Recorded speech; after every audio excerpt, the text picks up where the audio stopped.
It's right there, baby. It's the blue bottle. There you go. Okay. All right, we're good. Okay. We could probably start with just. I'm gonna. There we go. And all right, and just introduce yourself and your name and your organization and what you're about.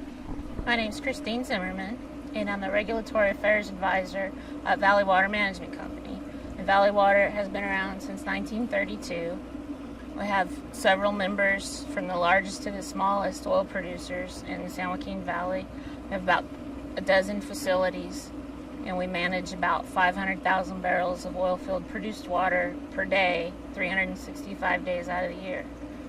Historically, a lot of our produced water has either gone to evaporation or gone to recharge. We are involved and have been since 1980 in one ag blending project where some of our highest quality oil field produced water is blended with fresh water and then applied to crops in the northeast part of the valley. But we're interested in finding, as the regulatory climate changes and as the drought worsens and as technology becomes more and more available to do beneficial use of oil field produced water, we want to be at the forefront of that, because as a nonprofit and a cooperative, we represent a lot of really small companies who need our help to keep operating, and then we also represent some very large companies who have the opportunity to be at the forefront of technology and to advance produced water management into the future. Let's talk a little bit about oil produced water. I think the general consumer probably hasn't heard of it before, even though you've been around and doing it for quite some time. Well, there are a lot of misconceptions about what produced water is. It's frequently mislabeled as a wastewater. There are wastewaters in oil production, but the water we manage and the water we're interested in beneficially reusing is truly just produced water. It's 65 million year old water, if you will. For every barrel of oil we pump up out of the ground to the wellhead, in this valley we get between 10 and 15 barrels of water with it. And people frequently don't understand that what that means is not that it's a wastewater, not that it's water we're consuming to produce oil, but that you don't just get a neat barrel of oil out of the ground. What you get is a lot of liquid. You get 16 barrels of liquid, and one of those is oil and the rest are water. So that is truly what produced water is. Wow, that's something that's gone past the radar perception of public perception. I think, I'm just going to presume, because we just think of oil as oil. I mean, even going back to the days of the oil rush, the black gold rush, you see the gushes and everything. You just don't think that water is a part of that process. There was a lot of water that came out of those gushers. Even in the very beginning, it wasn't just oil, it was oil and water. And I think sometimes we're so focused in our industry, we presume that people know what we're talking about. And so I think this is a valuable exercise so that people can understand what produced water really is. Now, you also mentioned a daily amount. It was 10,050 per day? Among all dozen of Valley Water's facilities on the west side and the east side, we handle approximately 500,000 barrels of water per day. And there are 42 gallons to a barrel, so you can quickly multiply that out. That's a lot of water. It's a lot of water. All right. Now, in the other part of it, you mentioned evapotranspiration. It has typically been, allowed to evaporate, essentially? Or it's what? Probably the oldest way of managing produced water. If you think back to when there were gushers, we didn't have pipe. There were open pits that the oil and water just erupted, if you will, from the earth into, and the sun shone on it, and the oil was removed, and the water sat there and either evaporated or percolated. So it's probably the oldest way of dealing with. Wow. So this is a resource that has, in a way of speaking, really been overlooked by omission, or however we want to say it, huh? For a variety of reasons. I think in periods where we had less drought, it truly wasn't needed for our ag endeavors. There are more people in the state than there have ever been. There's more need for agriculture than there's ever been, and we're using more oil from maturing fields And so there's a lot more of this water here, and there's a lot more of an opportunity to use it. Okay. Now you're working with some, and you're evaluating methods to, I'll say, treat this water to essentially make it more useful for other applications, particularly or including agriculture. Is that correct? Yes. The goal would be to treat this water for a variety of end uses. The beneficial reuse of this water could be used for dust suppression. It could be used within an oil field. It could be treated just to the extent that it could be softened water for steam generation. There are ample reuses for it within the oil field. Then there are also the ag reuse, as we've discussed.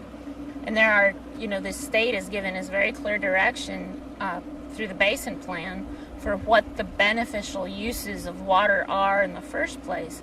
And it's becoming more and more economically feasible to treat oil field produced water so that it will be compatible with those beneficial uses that are specified for us in the basin plan for the areas where we produce oil.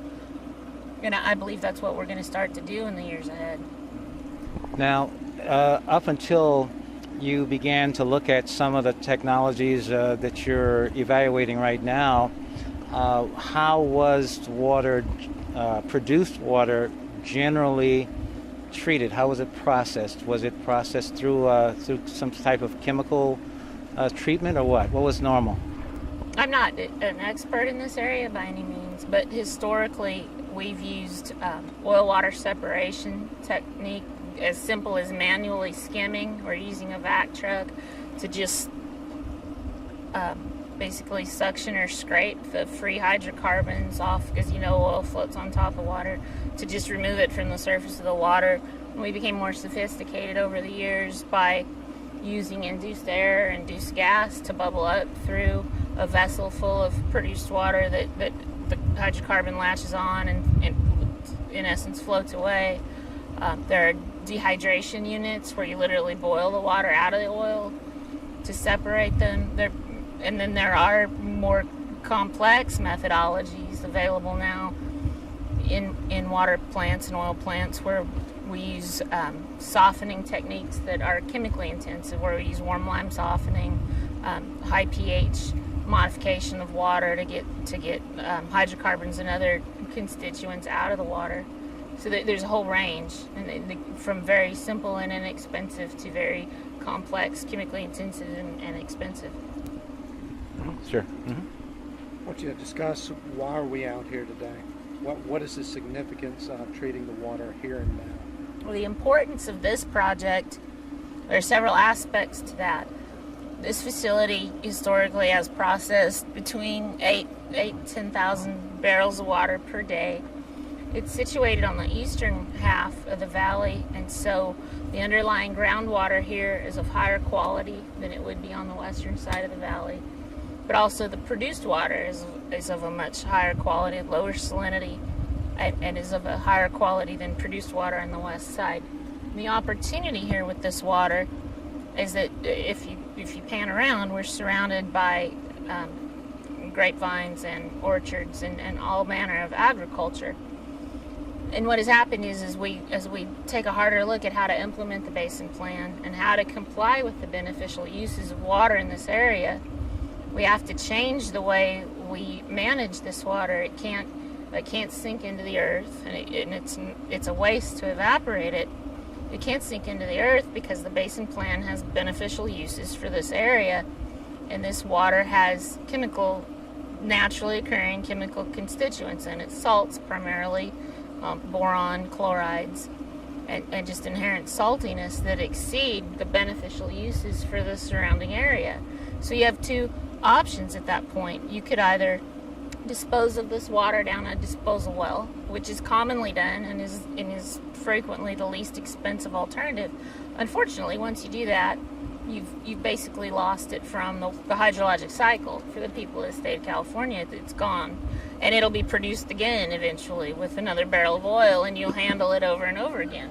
So while that's the most common approach and has been done in the past, the opportunity exists, however, to treat the water and to go ahead and discharge it here so that it can be compatible with the beneficial uses of groundwater in this area.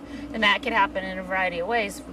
We want to treat this water truthfully so that our members can continue to produce oil, because that is an important, fossil fuel production is still something we require as a society to exist, and it is still important for business, for the people who live and work here, to produce oil.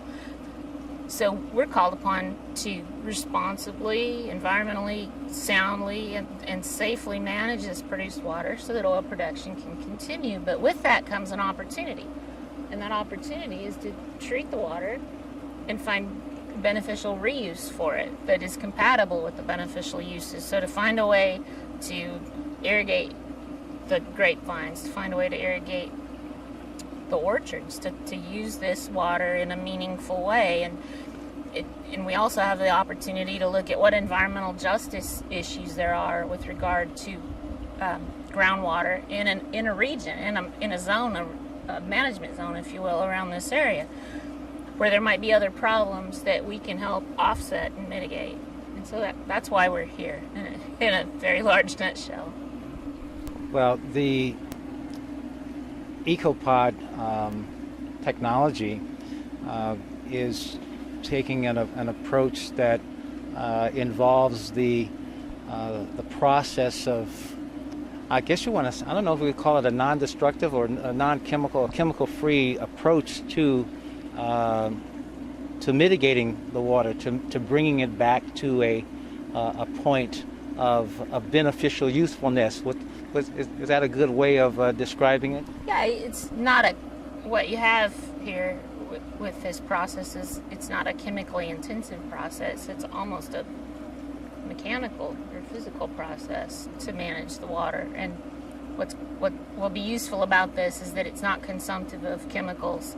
It doesn't bring additives into the process, but it does a very elegant job of pre-treating the water so that then you can pass it through, for instance, a reverse osmosis membrane and not destroy the membrane. The operating costs associated with this, we believe, and the fact that it is this elegant solution that doesn't consume chemical, that doesn't put anything else into the water aside from taking things out that we don't want. We're also not putting anything else into it. And so that makes it elegant and attractive and economical.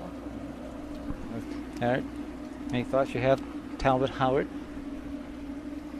Visionary of .ECT? Put me on the spot here. You've always been on the spot. Go ahead. You are the spot. I think this is the spot. You know, in looking at this, we're marrying this within nonprofits and structures that can really become a champion for the solutions. And I think it's a perfect opportunity to segue this to be able to help those that are trying to find the environmentally responsible solutions, such as yourself. Would it be beneficial for us to be able to help contribute back into an organization such as yours? Certainly. Now, in proceeding forward and identifying the solutions, how would be the best partnership arrangement for that? That's something we have to explore and really study. If the opportunity exists for us to work together to offset environmental justice issues in the region through a management zone construct, there would be state funding to approach that. And then what I would hope we would be able to do is draw private funding from people who are interested in the betterment of our community to match those funds, so that we're not just taking state funding and using it without bringing something to the table to match it. One thing we talked about a bit yesterday, and I think it would be a good moment for us to bring that up again, and that's your vision of a treatment plant, a process that also had some costs associated with it. But talk about that. In what regard? Well, you envisioned certain the possibility of building a plant, as I recall. Yes. Yeah. Well, let's talk about it. Well, the concept would be it's common now in oil field facilities to build centralized treating facilities. So where you used to have distributed oil plants and water plants throughout a field, the effort has been to centralize those. So to have a central oil processing facility, to have a central water treating facility. So what we would envision here is basically what's already here. This facility is part of a co-op. It's the equivalent, if you will, of cotton growers bringing their cotton to the co-op to gin it. That's what's already here, really. But it needs to be modernized, and the opportunity is to have a centralized water treating facility like we're talking about, but with modern and these new technologies. They're going to be exciting to implement. So the bones of it, I guess you'd say, the bones of it are already here. All right. And the bucks of it, though, you had some ideas about the bucks. Tell me about bones, it. No bucks. Right. Well, let's get to the bucks of it. That's a good one. And the way we'll have to do that is to, like I said, approach it through a management zone strategy where it's beneficial to the people of the state, to agriculture, to the employment base, and to the oil industry, where we're all in a collaboration. And there are monies set aside for that. The Proposition 1 monies are the first thing that come to mind. We just have to partner with a public entity that wants to do that kind of work and let them sort of grab on to our momentum and travel with us. They can be the project owner. We really just want to bring out the technology and find a way to implement it. We don't need to be front and center in the process. We would actually like to just help a public entity go forward. If I recall, the range could have been on an entry-level side in the $4 to $5 million range, and then up to maybe a $50 million range. Did I recall? A very small facility that was just beneficial to the small mom-and-pop oil producers in the region, in this area that contribute produced water to this facility as it exists today, would probably be on the order of $4 million. Based on what I know of existing technologies. That would be, and then too, you're talking about what you know of existing technologies. That doesn't mean that it couldn't be different for other technologies that may be available. But now that would be a construction and establishment, so to speak, not necessarily the operating cost of it per year. No, that's the capital cost of such a project that managed around 10,000 barrels of water a day. Now, a larger regional project that maybe helped offset some of the other issues in the beneficial use of water in this region, for instance, arsenic, naturally occurring arsenic contamination, some of those issues, then you could build a much larger facility that processed maybe 50,000 barrels of water a day in a wide range of water chemistries. Just ballpark, just back of a napkin guess, maybe $40 or $50 million to build something like that. We won't hold you to it. It wouldn't do you any good because it's a scientific guess. Well, that's all right. The thing about it, it does give us an idea. Go ahead. In Proposition 1, have they been considering taking the produce water and seeing it as a repurposable water? The state has issued documentation suggesting that they want us to find a way to keep this water in the state's water balance. And they have guided our industry toward the Prop 1 funding mechanism. We've not yet seen how it will actually be implemented. We're starting to see the path and how it would work. Someone has to go first and be successful in competing for it. And I hope that's what we're going to do. That's what we're doing here. That's we right. are the first. We hope so. Thank you. Thanks, Dalvin. Christine, thank you very much. Thank you. This could be part of your camera tour to show how the whole thing works. So there's pump jacks, hundreds of them, all around this area. You could do a flyover and get all the pump jacks, All right. and you'd see what happens. So these things here are called gun barrels. Okay. The big green. And gun barrel is a very tried and true method of processing produced water. Okay. So you start off, so here's your water, and that's going to be injected down to the formation underneath all these guys. All right. And the pump jack's going to lift it, and that's called the cut. And the pump jack's going to be lifting it, and then it's going to go to these decanting tanks. So here you got your water. Obviously not many pump jacks are working today, but some are working because we're getting water here. So here's where they separate out the crude from the water.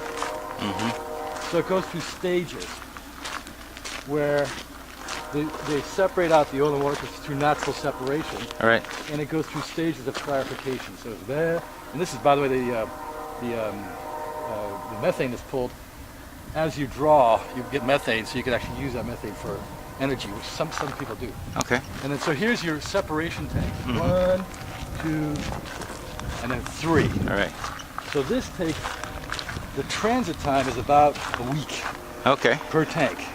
So it gives lots of time to rise and naturally come out. So then it comes out of here, and whether this is our feed or up there's our feed, I'm not sure. But then this will be the clarified water that they can use to re-inject. But there's an excess, about 30%, that they can't reuse. So then they dump it into these ponds. These ponds were built in 1959, and they're old school, but they did nothing to the water. They basically let nature keep separating it out. And unfortunately, because of the continual hit on the geology, they've now increased the salinity, they've increased metals, selenium, boron, Right. and concentration, because of this constant recircling for the past 100 years, or whatever it is, 80 years. They've had to rethink this whole process because this water is getting messier and messier, Right. and more harmful. So then the water will come out of there into this, through this big pipe here, and it'll go into a decanting system. So here's your water that's been separated, and it's going to go through this whole weir system, etc. And in about once a week or every couple of weeks, over here,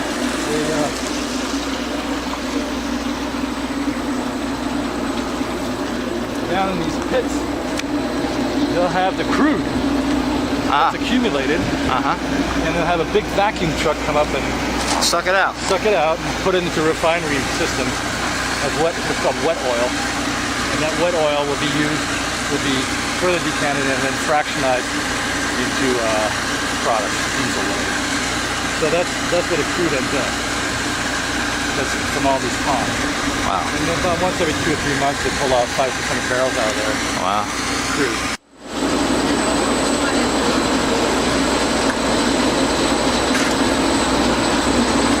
PLC system shows the amperage they're running at 283 amps, 84 volts. This is our system, and the clear thing here is that our system is using we're donating no ions. We're using the catalyst that's built into the plate structure. That's the one with the actual donating ions. We're going to show that to the applications into the oil industry that we're donating no ions versus the current industry standard, they're donating ions. So you don't need to be doing that. Okay?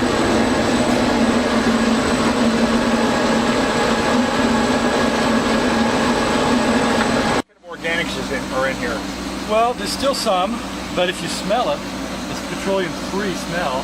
So we got rid of some volatiles. We got rid of some. So give me. Are we So talking about- CODs, what would be your gas? 90% reduction? Oh, no. 95% Not reduction? 95%. BOD probably 100%. And what about silica? Silica's probably still going to be in there. It's not God.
Okay, what we're looking at here are 4 carafes of water of varying degrees of occupation, I'll say,